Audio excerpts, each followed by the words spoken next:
Avis vascular centre మన దేశంలోనే the best varicose veins hospitals.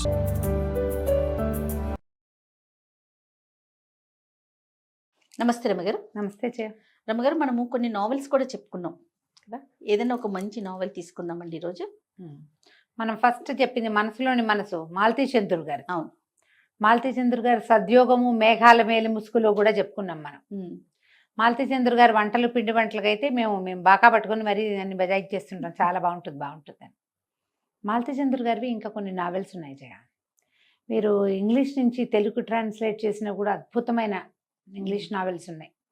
పూర్తి ట్రాన్స్లేషన్ చేసినవి కొన్ని అయితే సినాప్సిస్ కేవలం కథ, దాన్ని తెలుగులోకి అనువాద కథలు పాతకెరటాలు పేరుతోటి చాలా మంచి మంచి కథలు, ఎక్సలెంట్ రైటర్ కదండి ఆవిడ, తిరుగులేదు అసలు. దాంతో పాటుగా ఈ సలహా చెప్పటంలో అందవేసిన చెయ్యి ఆవిడది. చెప్పకనే చెప్తారా తన నావెల్స్ లోనూ ఐడియాస్ ఇస్తారు. అప్పట్లో సలహాలు అవి కూడా అడిగేవాళ్ళు జనాలు ఆవిడ్ని. ఈ మానవ సైకాలజీ, మానవ సంబంధాలని, సైకాలజీని విశ్లేషణ వీరిది చాలా గొప్పగా ఉంటుంది, క్లాస్గా ఉంటుంది. ఏదైనా ఒక విషయం చెప్పారంటే దాని గురించి ఒక ముగ్గు అంటే ముగ్గు తాలూకు పూర్వ చరిత్ర ఉత్తర చరిత్ర కూడా చెప్తారనమాట, చెప్పగలరు. ఆ విషయం తెలియకుండా ఏది ఎప్పుడు ఆవిడ ఏ కథలోనూ ఇవ్వలేదు, బాగా చెప్తారు. అయితే వీరిది భూమిపుత్రి, చాలా మంది చదివి ఉంటారు. సినిమా ఉందా రమ్మగారు? లేదు. ఓకే, ఇది సినిమా తీయగలరా తీయలేరేమో అనుకుంటా. ఇది ఒక పర్ఫెక్ట్ అమ్మాయి, సమాజానికి ఎలాంటి స్త్రీ అవసరం, ఒక సంసారానికి ఎలాంటి స్త్రీ అవసరం అనేది ఎంత చెప్పకుండా చెప్తారో భలే బాగుంటుంది. చాలా సింపుల్ కథ. ఒక అమ్మాయి 10th క్లాస్ కూడా లేదు, చదువు పూర్తి కాల 10వ తరగతి కూడా పూర్తి చేయని ఒక సామాన్యమైన అమ్మాయి ఎలా తన జీవితాన్ని దిద్దుకుందో చెప్తారు. బాగుంటుంది కథ. ఎవరు ఇప్పటిదాకా చదవని వాళ్ళు తప్పకుండా చదవండి. ఖరీదు ఉండదు, 100 రూపాయల లోపలే ఉంటుంది పుస్తకం ఖరీదు. ఎందుకని మాలతీ చంద్రుడు గారి బుక్స్ ఏవి పెద్దగా కాస్ట్లీ కాదు, ఎంచేత కాదో తెలీదు. మరి ఈ 7లోనో 8లోనో కూడా 2007లో కూడా రీప్రింట్ చేసినట్టున్నారు. ఇది ఇంచుమించుగా 70-80 మధ్యలో రాయబడింది కథ. ఓకే, అప్పుడు రాశారు. ఎందులోనే సీరియల్గా వచ్చిందేమో నాకు తెలియదు. నావెల్గానే నేను అప్పుడు చదివా, ఇప్పుడు కూడా నా దగ్గర ఉంది అది. ఈ కథలో ఒక అమ్మాయి దుర్గ. ఈ పిల్లకి ఒక 18 ఏళ్ళు ఉంటాయి. వాళ్ళ బావ, మేనబావ పక్కన గుంటూరు బహుశా ఊరు, అది చదువుకుంటున్నాడు. ఉత్తరం రాస్తుంది, రేపు మధ్యాహ్నం నేను వచ్చేస్తున్నాను అని. పిల్ల క్యారెక్టర్ చెప్పటమే కొంచెం పొట్టిగా, కాస్త బొద్దుగా, పెద్ద పెద్ద కళ్ళు, చాలా యాక్టివ్గా పనిమంతురాలైన ఒక పిల్ల క్యారెక్టర్ని పరిచయం చేస్తారు. సంతకం పెడుతుంది, కకా కనా కదు కర్గా అని పెడుతుంది అనమాట. గా భాష రాస్తారు కదా. కనకదుర్గ అంటే కకా కనా కకా కదు కర్గా. కా భాష తెలుసా? ఎప్పుడైనా గా భాష చిన్నప్పుడు మాట్లాడుకునే వాళ్ళం ఫ్రెండ్స్ తోటి. ఎవరికి కా భాష తెలుసో వాళ్ళందరూ పెట్టండి అమ్మా. నాకు తెలుసు. అయితే ఈ ఉత్తరం రాస్తుంది, నేను వస్తున్నానంటే ఆశ్చర్యపోతాడు. ఎందుకు వస్తోంది, ఎలా వస్తోంది, ఎందుకు వచ్చేస్తోంది. ఈ అబ్బాయి చదువుకుంటూ డిగ్రీ ఫైనల్ ఇయర్లో ఉంటాడు, BA ఫైనల్ ఇయర్. 3-4 మగపిల్లలు కలిసి ఒక రూములో ఉండి ఒక ముసలి మామగారితోటి వంట వండించుకుని తిని గడుపుకుంటున్నారు. ఈ కుర్రాడికి కూడా రామకృష్ణ ఇతని పేరు. అమ్మా నాన్న లేరు, మేనమామ పంచన ఉన్నాడు. ఈ పిల్లకి అమ్మా నాన్న లేరు, పెద్ద నాన్న పంచన ఉంది. ఈ అమ్మాయి పెద్ద నాన్నే, వాడి మేనమామ. వీళ్ళిద్దరూ మేనమామ పిల్లలు అనమాట. అయితే అది అర్థం కాదు, ఎట్లా వస్తుంది ఆ ఊరు వదిలిపెట్టి అనేది ఇతనికి అర్థం కాదు. తీరా ఆ పిల్ల పెట్టే బ్యాగుతో వచ్చేస్తుంది. నేను ఇంకా వెనక్కి వెళ్ళను, నేను నీతోటే ఉంటాను, మన ఇద్దరం పెళ్లి చేసుకుందామని చెప్తుంది. ఇప్పుడు పెళ్ళి అంటే పెద్ద నాన్న డబ్బులు పంపించాడు. ఈ పెద్ద నాన్నకు ఒక కూతురు ఉంటుంది. ఆయన ఏదో ఎక్కువ హ్యాబిట్స్ ఉండో లేకపోతే ఇతరత్ర వ్యవహారాలు ఉండో చనిపోయిన తమ్ముడి భార్యని కూతుర్ని తన దగ్గర పెట్టుకుంటాడు. చనిపోయిన చెల్లెలి కొడుకుని కూడా తన దగ్గర పెట్టుకుంటాడు. ఆ చెల్లెలి కొడుకే రామకృష్ణ. ఈ పిల్ల ఈ తమ్ముడు కూతురు దుర్గ. తల్లి చాలా బలహీనరాలు, పనే చేసేది పాపం వీళ్ళింటో, పెదనాన్నగారింట్లో. ఈ పెద్దనాన్న ఆయన ఏమి సరైన వాడు ఏం కాదు, పిసినారివాడు. వీళ్ళనేం బాగా చూడలేదు. ఆయనకి 2 కొడుకులు, ఒక కూతురు. ఆ కూతుర్ని మేనల్లుడికి ఇచ్చే ఉద్దేశంలో మేనల్లుడిని చదివిస్తాడు. కానీ ఆ మేనల్లుడికి ఈ మావయ్య కూతురైన సరస్వతి కంటే చనిపోయిన మామయ్య కూతురైన దుర్గ అంటే ఇష్టం చిన్నప్పటి నుంచి. ఆ పిల్ల మంచి పనిమంతురాలు, బుద్ధిమంతురాలు, చాలా తెలివిగలది, మంచిది. సరస్వతి కొంచెం ఫ్యాన్సీగా అందంగా ఉంటుంది కానీ అది ఫ్యాన్సీ. వీడికి ఈ పిల్ల అంటే ఇష్టం. ఆ పిల్ల వీడి కోసం వచ్చేస్తుంది.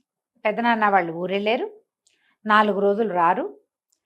పాలేరు తోడు పడుకుంటాడు, అంతింట్లో నిన్ను వదిలిపెట్టి వెళ్ళాడా అంటే మమ్మల్ని ఏనాడు ఆయన పట్టించుకున్నాడు. ఆ పిల్ల ఆ ఇంట్లో పడిన అవస్థలు అగచాట్లు ఎన్ని విషయాలు రాస్తారో జయ. చిన్నవి పెద్దవి, నొప్పి కలిగించేవి, బాధ కలిగించేవి. అది ఇంటర్మీడియట్ చదివితే పెత్తండ్రి కూతురు, ఈ పిల్లకి 10th కూడా పూర్తవదు. ఓహో. మేమ ఒంట్లో బాగుండలేదు కాబట్టి వంట చేయాలి కాబట్టి నువ్వు స్కూల్ మానేసి వంట చేయను స్కూల్ మానిపిస్తారు. ఆ పిల్లకి మహా చదువుపిచ్చి దుర్గకి అద్భుతంగా ముగ్గేస్తుంది. అది అందరి మెప్పు కోసం ముగ్గేసేదనమాట. మరి చదువు రానివ్వలేదు ఆయన. అదే ఈ పనులు చేసేది, దానికి రకరకాల పనులు, పాటలు, అన్ని రకాల పనులు వచ్చా పిల్లకి. సరే పెళ్ళి పెళ్ళి పెళ్ళి పెళ్ళి అంటుంది. పెళ్లి చేసుకుంటే మా పెదనాన్న డబ్బులు పంపించాడు. ఈ నెల నుంచి డబ్బులు రావంటే ఏం పర్వాలా, నిన్న పంపాడు, ఈ నెలకి ఇబ్బంది లేదు, నేను 500 తెచ్చాను, మా డబ్బులు ఏవి. వాళ్ళ ఇల్లు తాకట్టులో ఉంటే పెద్దనాన్నే తీసుకుని 1000 రూపాయలు ఇస్తాడు. మీ సబ్బు మీ కొబ్బరి నూనె మీరే కొనుక్కోండి అని చెప్తాడు. తమ ఇంట్లో పనిచేసే వాళ్ళకి తిండి మాత్రం పెట్టి వీళ్ళ సబ్బులు, వీళ్ళ కొబ్బరి నూనె, వీళ్ళకి కావాల్సిన సామాన్లు అన్నీ వాళ్ళదే ఖర్చు. జాగ్రత్తగా పెట్టి పెట్టి పెట్టి పెట్టి పెట్టి 560 రూపాయలు మిగిలితే మా అమ్మ ఆవిడ తల్లి చనిపోతే ఏమి ఖర్చులకు డబ్బులు ఉన్నాయా అని ఈ పిల్లనే అడిగి తీసుకున్నాడు ఆయన. అంత పాపిష్టివాడు. పిల్ల ఏం చేసింది, లేవని చెప్పి అయిపోయినాయని చెప్పి ఒక 50 రూపాయలు ఆయన చేతిలో పెట్టి 60 ఉన్నాయని చెప్పింది, 500 దాచిపెట్టింది. పాతకాలపు రూపాయలు అనమాట అవి. రూపాయికి 3 రూపాయలు వస్తాయట, వెండి ఉంటుంది ఆ కాయిన్స్లో. అవి దాచిపెట్టి దాచిపెట్టి వాళ్ళకి తెలియకుండా బొమ్మల పెట్టెల్లో దాచిపెట్టి వచ్చేటప్పుడు పట్టుకొచ్చేస్తుంది. వాళ్ళు ఊరెళ్ళారు. ఈ పిల్ల తన బట్ట వాళ్ళవేం తెచ్చుకోలే, దాని బట్టలే ఓ చిన్న రేకు పెట్టే ఓ బ్యాగు. ఆ డబ్బులు మూట పట్టుకొచ్చేసుకుంటుంది. 500 ఉన్నాయి, పర్వాలేదు, నేను ఏదో ఒకటి చేస్తా, మనం ఉందాం, పెళ్లి చేసేసుకుందాం. పెద్దనాన్న వచ్చేసరికి మనకు పెళ్ళి అయిపోవాలి. పుస్తలుంటే ఇంకేమంటాడు. ఈ వంట చేసే మా అమ్మగారిని పట్టుకుంటుంది. ఈ పిల్ల అందరితోటి మాట్లాడుతుంది, ప్రతి వాళ్ళతోనూ కలిసిపోతుంది. ఓ హోటల్లో కూర్చుంటారు, ఆ హోటల్ సర్వర్ని బాబాయ్ అని కత్తు కలిపేస్తుంది. మేము ఇద్దరం పెళ్లి చేసుకుంటాం, మా పెళ్లికి నువ్వు రావాలంటుంది. ఆయన సంతోషించేస్తాడు, డబ్బులు కూడా తీసుకోడు, టిఫిన్కి డబ్బులు వద్దంటాడు. మీ ఇద్దరు కాసేపు కూర్చొని మాట్లాడుకోండి అని ఎవరిని రానివ్వకుండా వీళ్ళని కూర్చోబెట్టి మాట్లాడిస్తాడు. పనిచేసే ఆ వంట చేసి పెట్టే మా అమ్మగారిని ఆకట్టుకుంటుంది దుర్గ. పెళ్లి చేసుకుంటామంటే అతని స్నేహితులు 2-3 ఉంటారు, వాళ్ళందరూ కలిసి పెళ్లి చేస్తారు, చేసేస్తారు. పెళ్ళి అయిపోతుంది. ఈ డబ్బులు తెచ్చిందిగా, కొద్దిగా చిన్న తక్కువ డబ్బుతోటి చిన్న చిన్న సూత్రాలు కొనుక్కొచ్చి సరిగ్గా ఏ పెళ్ళికైతే పెద్దనాన్న ఏ ముహూర్తపు పెళ్ళికి వెళ్ళాడో అదే ముహూర్తంలో వీళ్ళకి ఇక్కడ పెళ్ళి అయిపోతుంది. గుళ్ళో పెళ్లి చేసేసుకుంటారు, కాపురం పెట్టేసుకుంటారు. వీళ్ళు ఉండేది ఎక్కడ ఉంచాలంటే వీళ్ళు గదిలో ఉన్నారు, వాళ్ళతో పాటే ఉంటానంటుంది. ఈ పెళ్ళి అయిపోయిన తర్వాత ఈ పెద్దనాన్న వస్తాడు. వచ్చేసరికి ఆయన అరిచి తిట్టి పోటాడతాడు. ఇతని ఫ్రెండ్స్ కేకలేస్తారు, మా ఎదురుగుండానే పెళ్ళైంది, మీరు అలా అనలేరంటే మీ అంత చూస్తానని ఆయన ఏం చేస్తాడు, వెళ్ళి కాలేజీ ప్రిన్సిపాల్కి చెప్పి వెళ్తాడు. మీ కాలేజీలో చదువుకునే పిల్లాడు ఎవరి పిల్లల్ని లేవ తీసుకొచ్చాడు, 4 మగపిల్లలతో కలిసి ఉంటుంది ఈ అమ్మాయి అని. వాళ్ళేమో వీళ్ళని పిలుస్తారు, కాలేజీ నుంచి పిలుపు వస్తుంది. ఇది పాయింటేగా, 4 మగపిల్లలతో ఎట్లా ఉంటుంది. వాళ్ళు మేము బయటికి వెళ్ళి చదువుకుంటాం అంటారు కానీ ఏదో మేనేజ్ చేసుకుంటారు. వంట ఆవిడ మామగారు వండుతుందిలే, మీ బట్టలు నేను ఉతికి పెడతాను, మీ సామాన్ని రిపేర్ నేను చేసి పెడతానని అందరితోటి స్నేహమే ఈ పిల్లకి. ప్రతి వాళ్ళకి పని చేసి పెట్టేస్తుంది, చకచకా చేసేస్తుంది, పొద్దున్నే లేచేస్తుంది. సరే వేరే ఇల్లు చూసుకుందాం అనుకుంటారు. ఈ పిల్ల ఒక స్కూల్ పక్కన అవుట్ హౌస్ లాగా ఉందని ఆ స్కూల్ అవుట్ హౌస్ దగ్గరికి వెళ్ళి అక్కడ ఒక తోటమాలి ఉంటాడు. మాలి తాతతోటి ఫ్రెండ్షిప్ చేస్తుంది. ఆయనకి అన్నం వార్చి పెడుతుంది, అప్పటికప్పుడు పచ్చడి పట్టుకొచ్చి పెడుతుంది, పచ్చడి నూరి పెడుతుంది, దగ్గర కూర్చొని మాట్లాడుతుంది. ఆయనకు కూతురుకు పెళ్ళి అయిపోతుంది, భార్య చనిపోతుంది, ఒకడే ఉంటాడు. మెల్లిగా నీకన్నీ నేను చూసి పెడతాను, మేము ఇక్కడ ఉంటామని ఆయనతో మాట్లాడుకుని మొగుడు పెళ్ళం ఇక్కడికి వచ్చేస్తారు. ఇక ఆ అమ్మాయి మాట్లాడని క్యారెక్టర్ కనపడదు మనకి. ప్రతి వాళ్ళతోటి స్నేహం చేసేస్తుంది, ప్రతి వాళ్ళతోటి మాట్లాడేస్తుంది ఓపెన్గా, ఏమి ముందు వెనకాలంలో. మళ్ళీ ఇందులో అమిత సమర్థత, అతి చక్కటి పనితీరు, ఎంత పని వచ్చో దానికి. వీళ్ళు అందులోకి షిఫ్ట్ అవుతారు. షిఫ్ట్ అయ్యాక ఏం చేస్తుంది, సాయంత్రం అయ్యేసరికల్లా ఇల్లు వాకిలు ఎంత బూజులు జిమ్మేస్తుంది. అక్కడ 2 పెద్ద పెద్ద చెట్లు ఉంటాయి, చెట్ల వల్ల ఆకులు చేరిపోతాయి కదా, మొత్తం ఆకులన్నీ నీట్గా ఉడిచి వాకిట్లో కళ్ళాపు జలిపి పెద్ద ముగ్గేస్తుంది. గుమ్మానికి చక్కగా పసుపు రాసి బొట్టు పెడుతుంది. ఆ స్కూలు కాలేజీ మొత్తం కలిపిన ఆవరణకి డైరెక్టర్ గారు ఒక ఆయన ఉంటాడు. ఆయన వాకింగ్కి వస్తాడు పొద్దున్నే. రోజు చూస్తున్నాడు, ఆ ముగ్గు మీద పడుతుంది ఆయన దృష్టి. 2 రోజులు చూసి 3వ రోజు ఆ మనిషి ఎవరో చూడడానికి కొంచెం స్లో అవుతాడు. ఈ పిల్ల లోపల నుంచి 4 రోజు, అప్పటికే వాళ్ళు వచ్చి 5-6 రోజులు అయిపోయింది. లోపల నుంచి వచ్చి రండి రండి మా తోట సుద్దురు గానని పిలుస్తుంది. నువ్వెవరు? ఇతనికి అంత మనవరాలు ఉండదు. ఆ అమ్మాయి కూతురు పెళ్ళైపోయింది తోటమాలి. వీళ్ళు ఎవరో ఆయనకు అర్థం కాదు. కానీ ఆ పిల్ల వాక్చాతుర్యము ధోరణి ఆయన మాట్లాడలేకపోతాడు. వెనకాల చక్కగా తవ్వేసి తోటకూర విత్తనాలు వేసేస్తుంది. అని తోటకూర ఏంది 5వ రోజుకి వచ్చేస్తాయి కదా. ఇల్లు వాకిలి చూస్తే అసలు తీర్చిదిద్దినట్టు, ఎక్కడ మురికి లేదు, మకిలి లేదు, నీట్గా సర్ది పెట్టినట్టుగా కనపడుతుంది. ఆయనకి ఈ పిల్ల మీద ఆసక్తి వస్తుంది బాగా. ఎవరు ఏమిటి అని కనుక్కుంటే ఇగో ఇది తాము ఇంట్లో నలుగురు మగ పిల్లలతో కలిసి ఉండకూడదని అన్నందుకు ఆ పిల్ల ఈ మార్గం చూసుకుని ఇక్కడికి తీసుకొచ్చుకుంది మొగుడిని. డబ్బులు ఎట్లా ఆయనతో బాగా ఫ్రెండ్షిప్ చేస్తుంది. ఈ స్కూల్ ఏంటంటే ఒక పెద్ద కాలేజీ స్కూలు, ఒక ఆర్ఫనేజీ ఉన్న ఒక బిల్డింగ్ అనమాట. అది ఒక సంస్థ. ఆ సంస్థకు అనుబంధంగా ఉన్న వాకిటి వైపు ఉన్న అవుట్ హౌస్లో ఉంటారు వీళ్ళు. మెల్లిగా ఈయనతో కలిసి ఈ తోటమాలి తాతతోటి మాలి తాతతో కలిసి మేట్రన్ దగ్గరికి వెళ్ళటం, పిల్లలకి బట్టలు ఇస్త్రీ చేసి పెట్టడం, పిల్లల బట్టలు కుట్టు పెట్టడం, దీనికి కుట్లొచ్చు, అల్లికలు వచ్చు, ఏమైనా నేర్చుకోవటం వచ్చు, నిమిషాల్లో నేర్చుకుంటుంది ఏదైనా. మళ్ళీ ఇందులో దానం ధర్మం బోల్డ్ ఉంటాయి. దానికి పెద్ద బాదం చెట్టు ఉంటుంది పైన. పిల్లలకి ఈ బాదం పాకం చేసి పెడతానన్నాను. వాళ్ళు బాదం అంతకుముందు ఏం చేస్తారు, పిల్లలన్నీ మామిడి చెట్టు ఉంటుంది. పిల్లల్ని తిడతాడండి తాత. ఎందుకు తిట్టటము, నేనే చెట్టెక్కి 10 కాయలు కోసి ఉప్పు కారం అద్ది పెట్టాను పిల్లలందరికీ అని చెప్తుంది. ఒకసారి మనం పెట్టడం రుచి చూపిస్తే వాడు ఎందుకు కొడతాడు చెట్టు మీద కాయలు? అంతేగా. పాపం అండి ఆయన అలా అంటాడు. వాళ్ళకి తినాలనిపిస్తుంది, అందుకని నేనే ఉప్పు కారం వేసి పెట్టేశాను పిల్లలకి. బాదం పప్పులు కొట్టి పాకం చేసి పెడుతుంది. బాదం పప్పులు ఉండలు. ఈ ఆర్ఫనేజ్లో పిల్లలు ఒక్కొక్కళ్ళు ఈ ఇంటికి రావడం మొదలు పెడతారు. పిల్లలకి ఏమైనా చెప్పడం చేయటం మొదలెడుతుంది. ఆయన ఏం చేస్తాడు, వీళ్ళకి డబ్బులు అవసరపడతాయి. ముందు ఎట్లా, ఏదో చాలా చిన్న జీవితం, 4 చీరలతో 2 లంగాలు 2 చీరలు అలా పేదగా వస్తుంది ఆ పిల్ల. సరే ఏం చేస్తుంది, ఈ మ్యాటర్ ఏమో నువ్వు మెషిన్ కుట్టడం వచ్చా, ఇక్కడ నేర్చుకుంటావంటే నేర్చుకుంటానంటు. నువ్వు ఎక్కడో నేర్చుకోవద్దు, ఇక్కడ ఒక ట్రైనింగ్ టీచర్ వస్తుంది, ఇక్కడ నేర్చుకుంది కానీ డబ్బులు ఇవ్వక్కర్లేదు, నేర్చుకో, వీళ్ళకి కుట్టచ్చని ఆ అమ్మాయిని ఆ పనిలోకి ప్రవేశపెడుతుంది. సూయింగ్ మెషిన్ కుట్టడం నేర్చుకుంటుంది, క్రోషియా అల్లటం నేర్చుకుంటుంది, స్వెటర్ అల్లటం నేర్చుకుంటుంది. ఈ పిల్లలందరినీ ఇది చేస్తుంది, బాగా దగ్గరికి తీస్తుంది. ఒక కుక్కని పిల్లిని పెంచుతుంది. అసలు కుక్క పిల్లిని గురించి రాస్తారు, వాటితో ఫ్రెండ్షిప్. పిల్లి ఎలా ఒళ్ళు విరుచుకుంటుందో 4 వాక్యాల్లో రాస్తారు. ఎంత బాగా రాస్తారు. రోడ్డు మీద నుంచి పట్టుకొస్తుంది. నేను అనాథనే, అమ్మా నాన్న లేరు, దిక్కు లేదు, నన్ను ఎవరో ఒకటి బాగా చేసుకున్నాడు కాబట్టి, లేకపోతే ఏముంది నా బతుకు.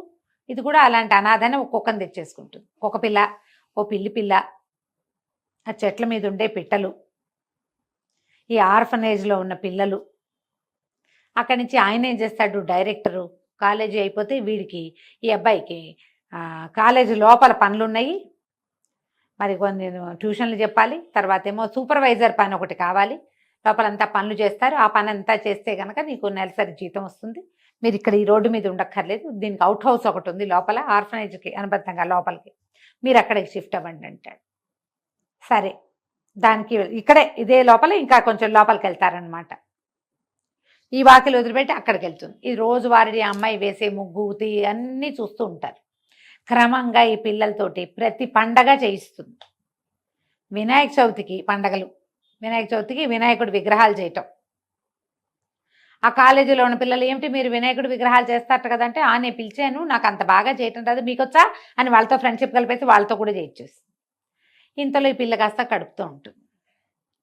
ఒక ప్రెగ్నెంట్ పిల్ల, ఎన్ని వేషాలు వేస్తాను జయ మనం, ఏదో మోసుకుంటున్నాడు, ఆ పొట్ట పుచ్చుకుని తిరుగుతున్నారు. ఇప్పుడైతే ఎంతమందిని చూస్తాను నేను, పొట్టని వాళ్లే చేతులతోటే మోస్తూ ఉంటారు.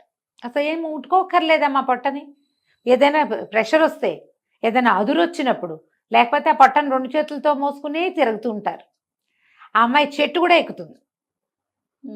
ఎంత పని చేస్తుందో, ఎన్ని రకాల పనులు చేస్తుందో. ఆవిడేమో మ్యాటర్ అంటుంది, నువ్వు మెషిన్ కుట్టపోక స్వెట్టర్లు అల్లు, చలికాలం వచ్చేది, ఈ చలికి అవసరపడతాయి అని చెప్తే స్వెట్టర్లు అల్లటం మొదలు పెడుతుంది. ఈ అమ్మాయి చకచక ఇచ్చేస్తుందని వారా వీరా రావటం మొదలెడతారు. ఒక బాగా సంపన్న గృహస్థులు ఒక ఆవిడ వస్తుంది. ఆవిడతోటి ఫ్రెండ్షిప్ చేస్తుంది ఈ పిల్ల. అక్క అంటుంది, మీ పిల్లలకు అల్లిన దానికి నేను డబ్బులు తీసుకోను, నువ్వు నన్ను వెతుక్కుంటూ వచ్చావు, రిక్షా దిగి వచ్చావు, లోపలికి వచ్చావు, మా ఇంట్లోకి వచ్చావు, నాకు ఎంతో ఇష్టం, కడుపుతో ఉన్న వాళ్ళకి ఏం తినాలని ఉందంటాడు మా బావ. ఎవరైనా మీలాంటి ఒకళ్ళు మా ఇంటికి వచ్చి నేను ఇచ్చింది పుచ్చుకోవాలని నా కోరిక, కడుపుతో ఉన్న అమ్మాయికి అదే కోరిక, నువ్వు వచ్చావు అని చెప్పి ఆవిడని అమితంగా ప్రేమిస్తుంది. ఇక ఆవిడ కాదనలేని స్థితి వచ్చేస్తుంది అనమాట. ఈ పిల్లని ఎవరు కాదనలేరు, దాని కళ్ళు దాని మొహము అలాంటివి, పైగా మాట అట్లాంటిది. అట్లా గుండె తీసి చేతిలో పెడుతుంది. మనసు ఇచ్చి పుచ్చుకోవటం అంటారు, సాధారణంగా చెయ్యరు. మనుషులకి ఎన్ని ఇన్హిబిషన్స్ ఉంటాయో. మనం ఎవరితోటైనా ఓపెన్గా ఫ్రీగా మాట్లాడితే అవతల వాళ్ళు మనని సరిగ్గా తీసుకోరు. మనం ఓపెన్గా అన్నామనుకో తప్పట్టేసుకుంటారు వెంటనే. ఈ రోజున మరీ ఘోరం, తప్పు పట్టుకుంటారు, చిన్నపుచ్చుకుంటారు, నువ్వు అలా అన్నావు నన్ను అంటారు. ఏది క్యాజువల్ థింగ్ని ఏ క్యాజువల్ థింగ్ని క్యాజువల్గా తీసుకోరు. అవును. ఈ అమ్మాయి మాత్రం ప్రతి వాళ్ళతోటి అలాగే ఉంటుంది. ఇక కుక్కల్ని పిల్లుల్ని కూడా చేరుస్తుంది. ఇందులో ఉన్న వాళ్ళందరూ ఆ అమ్మాయితోటి ప్రేమలో పడకుండా ఉండలేరు. ఇక అది చేసే పనులు అన్నీ ఇన్ని కాదు, మొత్తం త్రూ అవుట్ బుక్ అంతా ఆ పిల్ల చేస్తున్న పనులే కనపడతాయి మనకి. ప్రతి వాళ్ళు మిమ్మల్ని మీరు సవరించుకోవాలంటే మీ మాట తీరు, మీ పనితీరు, జీవితం పట్ల మీకున్న అవగాహన ఇవి మారాలంటే భూమిపుత్రి చదివి తీరాలి. మనం మల్లాది వెంకటకృష్ణమూర్తి గారిది అందమైన జీవితం చెప్పుకున్నాం. అవును. జీవితాన్ని కొత్త దారిలో చూడాలంటే ఆ పుస్తకం చదవాలి. అసలు జీవితం చూడాలంటేనే ఇది చదువుకోవాలి. ఇది 70ల నాటి కథాంశం కాబట్టి ఆ డబ్బుకి ఇంత విలువ లేదు. అప్పుడు ఈ అమ్మాయి మట్టి పొయ్యి చితుకులతోటి టీ పెట్టడము, కుంపటి వెలిగించుకుని వంట వండుకోవటము, తేలిగ్గా పచ్చడి నూరుకోవటము అలాంటివి కనపడతాయి. మనం ఇప్పుడు మన లివింగ్లో ఉన్నటువంటి క్లాస్ థింగ్ జీరో అందులో ఉండదు. కానీ ఒక మనిషి ఎవరికైనా గుండెకాయ తీసి ఇవ్వటం ఏమిటో అందులో కనపడుతుంది మనకి. ఎవరితోటైనా క్యాజువల్గా అలాగే నీ మాటే నా మాట, నువ్వేదంటే అది, నువ్వు నేను ఒకటి, ఇవన్నీ మన అందరికీ కావాలి. వాళ్ళకి కావాల్సినట్టే మనకు కూడా కావాలి. వీళ్ళు మాత్రం ఎందుకు చేయకూడదు? పాపం అనాథ పిల్లలు ఆర్ఫనేజ్లో వాళ్ళకి సరదా ఉండదా? వాళ్ళకి కావాలి కదా. పాప అమ్మ నాన్న లేని పిల్లలు వాళ్ళందరూ ఎవరో ఒకళ్ళు ఎంతసేపు వస్తూనే ఉంటారు, జళ్ళు వేయించుకోవడానికి వచ్చే పిల్లలు. ఇందులో డబ్బు ప్రస్తావన కనపడదు. డబ్బు ప్రస్తావన చాలా చిన్న చిన్న అమౌంట్స్. వీళ్ళకి రోజు గడవటానికి ఆ పిల్లకి డబ్బు అవసరం ఉన్నట్టుగా ఉండదు, కొద్దిగా మినిమం అవసరాలు. పెద్ద నెలలు వస్తాయి అయినా సరే పండగ సంబరాలు అవి ఇవి ఇవి అవి చేస్తూనే ఉంటుంది.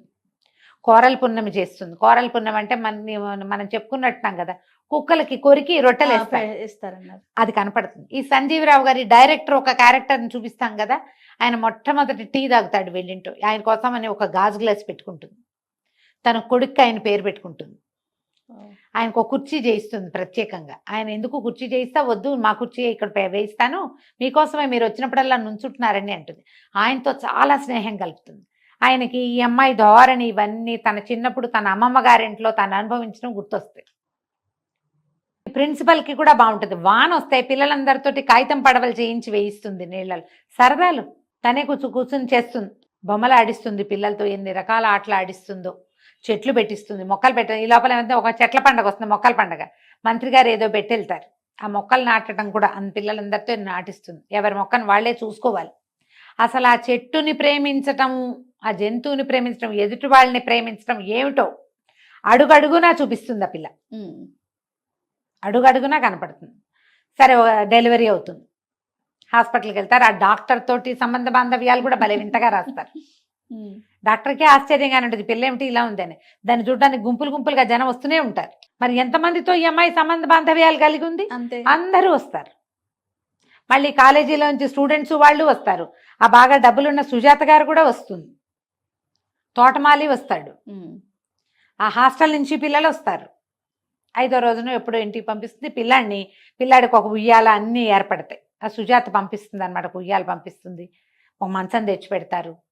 ఈ అమ్మాయి ఈ లోపల పండగ వచ్చేస్తుంది. సంక్రాంతి పండగ వస్తే మహా ముగ్గులు పిచ్చి కదా ఈ పిల్లకి. అసలు ముగ్గు ఎంతంత ముగ్గులు వేస్తుందో. ఆ ముగ్గుకి వీళ్ళు ముగ్గు వేయద్దు, చలి నీకు వాతం చేస్తుందంటే ఒప్పుకోదు. ఏం పర్వాలేదు, డాక్టర్ని అడుగుతుంది, మాకు చలేస్తుంది వాతం చేస్తుంది, ఏం కాదు, తెల్లవారుజాము గాలి చాలా మంచిది అని చెప్పి పిల్లాన్ని వాకిట్లో పడుకోబెట్టుకుని తెల్లవారుజామున పొంగి ముగ్గేస్తుంది బాలింతరాలు. ఎన్ని రకాల జీవితం మీద మనకున్న అవగాహన అంతా ఒక రకం, ఇదంతా ఒక రకంగా కనపడుతుంది. మీకు తెలుగు బాగా వస్తే ఇదేం టఫ్ లాంగ్వేజ్ అది కాదు, హ్యాపీగా చదువుకోండి. ఒక కొత్త ప్రపంచంలోకి మిమ్మల్ని తీసుకెళ్తారు మాలతి చంద్రులు, సూపర్గా. అక్కడి నుంచి ఏమవుతుంది, ఈ లోపల యానివర్సరీ వస్తుంది. ఈ అబ్బాయి భర్త ఉంటాడు కదా, వాడికి ఈ పెళ్ళం అంటే పరమ ప్రీతి, కానీ కొంచెం సిగ్గుగా అలా ఉంటుంది. ఈ పెళ్ళవగానే వెంటనే నెల తప్పేస్తుంది. ఆ పిల్లకి కొంచెం సిగ్గేస్తుంది, కానీ ఇంకేం చేస్తారు, ఏం ఫ్యామిలీ ప్లానింగ్ తెలిసిన పిల్లలు కాదు వాళ్ళు. ఈ యానివర్సరీ అనగానే అమ్మో ఈ పిల్లాన్ని ఎత్తుకుని యానివర్సరీకి వస్తుందేమో నా ఫ్రెండ్స్ అంతా నవ్వుతారని భయపడతాడు. ఈ లోపల ఏమవుతుంది, ఆ మ్యాటర్ అని అంటుంది ఆ హాస్టల్లో ఉండే మేడము, ఈ పిల్లలతో కూడా ఏదైనా చేయించకూడదా దుర్గా అని అడుగుతుంది. చేయించకూడదంటే నాకేం వచ్చు, 10th క్లాస్ కూడా చదవాలా నేను. ఆలోచించి పిల్లలతోటి ఒక డ్యాన్స్ డ్రామా చేయిస్తుంది. అది తను సరిగ్గా చేయలేను అనుకుంటుంది. మిగిలిన టీచర్లు అందరూ ఆశ్చర్యపోతారు. మిగిలిన అన్ని క్లాసులకి అవకాశం ఉంటుంది. ఆర్ఫనేజ్ పిల్లల్ని ఎవరిని ఎత్తి కట్టుకుంటారు, ఆ ఆర్ఫనేజ్ పిల్లలు 40 మందిని ఈ పిల్ల తీసుకుంటుంది. ఒక చిన్న డ్రామా చేయిస్తుంది. ఏమిటి, ప్రతి వాళ్ళు ఒక చెట్టు పేరు, ఆ చెట్టు కొమ్మ పుచ్చుకుని వస్తారు. ఈ చెట్లు, ఇందులోకి వచ్చినటువంటి 2 పిల్లలు ఆ చెట్లతోటి ఆశ్రయాన్ని పొందటం, చివరికి అందరూ కలిసి చెట్లని పిల్లల్ని బాగా చూసుకుంటారని విద్యావనం ఈ యూనివర్సిటీకి వచ్చి చదువుకున్నట్టు. పిచ్చిగా చప్పట్లు కొడతారు జనం. ఈ అమ్మాయికి అర్థం కాదు, జనం నవ్వుతూ ఉంటే అదేమిటో అనుకుంటుంది. కొంచెం అంత బాగా చదువుకున్న పిల్ల కాదు కదా. ఈ లోపల ఏమవుతుంది, పైకి వచ్చి స్టేజ్ మీదకి రండి అంటే పిల్లలందరినీ పిలుస్తారు. ఈ అమ్మాయిని కూడా పిలిస్తే అప్పుడే పిల్లాడికి పాలిస్తుంటుంది. ఇక పిలిచేసరికి ఏం చేయాలో తెలియక ఎక్కేస్తుంది. దీంతో పాటు ఆ కుక్క పిల్లి ఉన్నాయి కదా వీళ్ళింట్లో, అవి 2 రావద్దు అంటే ఆ అమ్మాయి ఎక్కడుంటే అక్కడికి వచ్చేస్తారు. కుక్క పిల్లి 2 కూడా స్టేజ్ ఎక్కేస్తాయి. అందరూ గొల్లు నవ్వేసరికి అమ్మాయి అవమాన పడిపోతుంది. ఏదో తప్పు జరిగిపోయింది అనుకుంటుంది. వాళ్ళందరూ సంతోషించారని అర్థం కాదు. పరిగెత్తుకుంటూ పిల్లాన్ని వేసుకుని ఇంటికి వెళ్ళిపోతుంది. ఆ కుక్కని చిత కొట్టేస్తుంది. రావద్దంటే ఎంతో ఎక్కడికి వెళ్తే అక్కడికి వస్తావు, బాబుగారు పరువు అంతా పోయింది నీ వల్ల. ఆయన మర్నాడు వస్తారా సంజీవరావు గారు, ఏమిటి నువ్వు ప్రైజ్ తీసుకోకుండా వచ్చేసావు అంటే, నన్ను క్షమించండి, మీకు నా వల్ల చాలా పొరపాటు అయిపోయింది, నేను ఈ పని చేయకుండా ఉండాల్సింది, పాపం ఆ పిల్లలు బాధపడుతున్నారని చేశాను, ఈ కుక్క పిల్లి వచ్చి ఇలా చేసినాయి అంటే, ఏం కాదు చాలా సంతోషించారు, దీనికే ప్రైజ్ వచ్చింది, నీ ఐడియా చాలా బాగుంది అని బాగా మెచ్చుకుంటారు. ఆ అమ్మాయికి తెలుస్తుంది తను చేసింది కరెక్టే అని.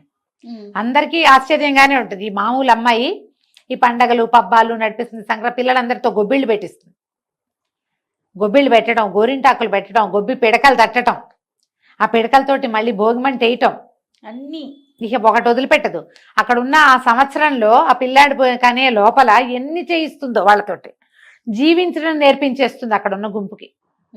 మనకు కూడా ఒక రకమైన మొనాటనీ ఉంటుంది జీవితంలో, దాన్ని పోగొట్టుకోవడానికి ఈ పుస్తకం చదవాలి, తప్పకుండా బ్రహ్మాండంగా ఉంటుంది. అక్కడి నుంచి ఇక సంవత్సరం చివరికి వచ్చేసింది. ఏముంది, సంక్రాంతి పండగ వెళ్ళి యానివర్సరీలు అయితే మార్చి కల్లా అయిపోతాయి. ఏప్రిల్ అయ్యేసరికి అబ్బాయి డిగ్రీ అయిపోయింది, ట్యూషన్లు అవి ఇప్పిస్తారు, బీఈడీ చేస్తాడు. డిగ్రీ అయిపోయాక బీఈడీ చేస్తాడు. బీఈడీ సీట్ కూడా ఆయన వాళ్ళే ఇస్తారు. అయితే బీఈడీ అయిపోయాక ఉద్యోగం వచ్చేదాకా మరి వెతుక్కోవాలా, మళ్ళీ ఎక్కడ ఉండాలి. అయితే ఆయన ఏం చెప్తాడంటే, మిమ్మల్ని ఒక చోటకి పంపిస్తాను, రైలు ఎక్కి వెళ్ళాలి, అతనికి ఉద్యోగం వస్తుంది, నీకు కూడా పని ఉంటుంది అక్కడ, వాళ్ళు ఒక ప్రత్యేకమైన విద్యా విధానాన్ని, చెట్ల కింద పిల్లలకి చదువులు బోధించేవి, నీ ముగ్గులు నీ పండగలు ఇవన్నీ కూడా అక్కడ ఉపయోగపడతాయి, నువ్వు అక్కడికి వెళ్దుగానని చెప్తాడు. ముందు చాలా దుఃఖపడుతుంది వీళ్ళందరినీ వదిలిపెట్టి వెళ్ళాలని. జీవితంలో ముందుకెళ్ళాలంటే ఎలా వెళ్ళాలి, నీకేమీ అక్కర్లేదా అంటే, నాకేం అక్కర్లేదు, ఎందుకు ఈ బట్టలు ఉన్నాయిగా చాలు, ఇంకెందుకు కావాలి, ఇంకెందుకు డబ్బులు, ఇంకెందుకు సామాన్లు, హాయిగానే ఉన్నాం కదా అంటుంది. మనం ఎంత వస్తుభ్రాంతితో ఉంటాం జయ, ఎంత కొనుక్కున్నా ఇంకేదో కావాలి మనకి, ఎన్నున్నా ఇంకేదో కావాలి, ఇంతకంటే ఎందుకు అనే ఆలోచన అసలు రాదు మనకి. ఇవి చాలు బతకడానికి అనేది ఎన్నిసార్లు చెప్తుందో ఈ అమ్మాయి, ఎన్నోసార్లు. చివరికి ఇది బహుశా శాంతినికేతన్కి పంపిస్తున్నారేమో అనిపిస్తుంది. ఆ వాక్యం చెప్పరు, ఒక ఆశ్రమం అని చెప్తారు. అతను గ్రాడ్యుయేషన్ చేసేసి ఈ బీఈడీ కూడా చేసిన వాడికి అక్కడ మంచి ఉద్యోగం, ఉండడానికి ఇల్లు వగిలి, మీరు వంట కూడా చేసుకోకర్లా, అక్కడ భోజనాలు ఉంటాయి, రోజువారీ ప్లేట్ పట్టుకెళ్తే అన్నం పెట్టేస్తారు, కావాలంటే చేసుకోవచ్చు నువ్వు. పిల్లాడు హాయిగా పెరుగుతాడు, చెట్ల మధ్యలో ఉంటుంది అని చెప్పి చెప్తారు. అయితే మాకు రైలు కూడా మీరు డబ్బులు ఇవ్వక్కర్లా, రైలు టికెట్లు కూడా మేమే పెట్టుకుంటా ఉంటుంది పిల్ల, మా దగ్గర డబ్బులు ఉన్నాయి అని చెప్తుంది. వీళ్ళు ఇక్కడ కొత్త దానికి ఈ కుక్కని పిల్లని వదిలిపెట్టి వెళ్తుంది. ఈ పిల్లి బోళ్ళు పిల్లల్ని పెడుతుంది. పిల్లలు మాకని కొట్టుకుంటారు స్కూల్లో పిల్లలంతా.